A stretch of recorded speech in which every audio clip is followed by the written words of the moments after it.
There are exactly 7.5 different games of Connect 4. Yeah, I know.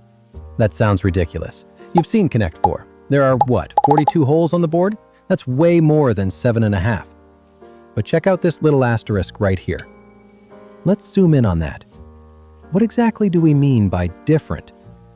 Let's start counting in the most naive, brute force way. There are 7 columns for the first move, 7 for the second move, 7 for the third move, and so on. But of course, once a column fills up, you can't play there anymore. If we ignore that tiny detail for a second and pretend you could just keep stacking pieces forever, we'd get roughly 7 to the power of 42, or a number so large it makes 9 factorial look like a toddler's math homework. That's around 10 to the 5th power different possible games, which is a lot. Like more than atoms in the galaxy kind of a lot. But just like tic-tac-toe, the Connect 4 board is symmetrical.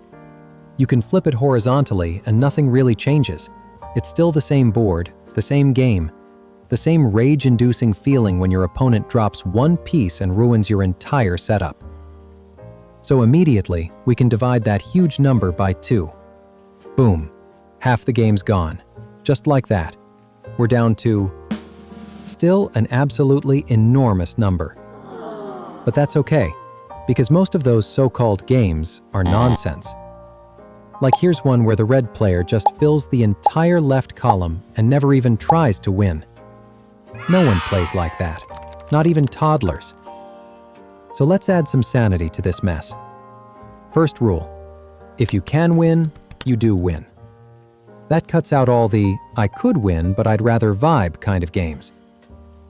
Now we're down to something more human, around 4 trillion actual playable games. Which, yes, still sounds insane, but we're getting there. Second rule, if your opponent can win next turn, you block them. Because not blocking is basically Connect 4 suicide.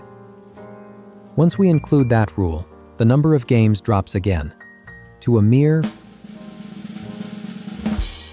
few million. We're getting close to single digits. Sort of. Now, let's be generous and assume our players are not only competent, but actually trying to win efficiently. That means setting up 2 possible wins at once, the classic double threat move that guarantees victory next turn. When we filter for that level of play, we end up with just 76 distinct games of Connect 4. Not bad, but I promised you 7.5. Here's the trick. Just like how starting in the center of a tic-tac-toe board dominates everything, Connect 4 also has a best opening move. The center column. If you start in the center, your odds of winning skyrocket. Not because of luck, but because of symmetry. So if we only consider games where both players start optimally, we can eliminate a bunch of mirrored duplicates. Now we're down to just 7 distinct strategic games of Connect 4. 7 paths that matter.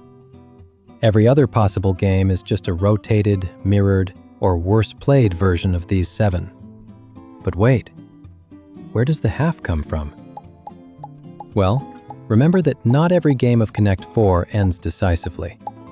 Sometimes, both players play perfectly, setting up and blocking each other endlessly, until the board fills up with no winner. A draw. But here's the thing.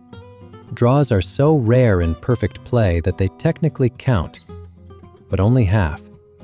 Because while they exist, they're infinitely unlikely once optimal play is assumed. So there you go. 7 winning games and half a draw. 7.5 different games of Connect 4. Of course, if we loosen our definition of different, we could say there are really 16 opening sequences, or 4,531 winning lines, or one big never-ending argument about whether diagonals count as skill or luck. But regardless of how you define it, Connect 4 has the same tragic destiny as tic-tac-toe. Once you figure it out, it's not really a game anymore. It's just math. Anyway, if you like this kind of unnecessarily mathematical nonsense about children's games, Congratulations. You're my target demographic.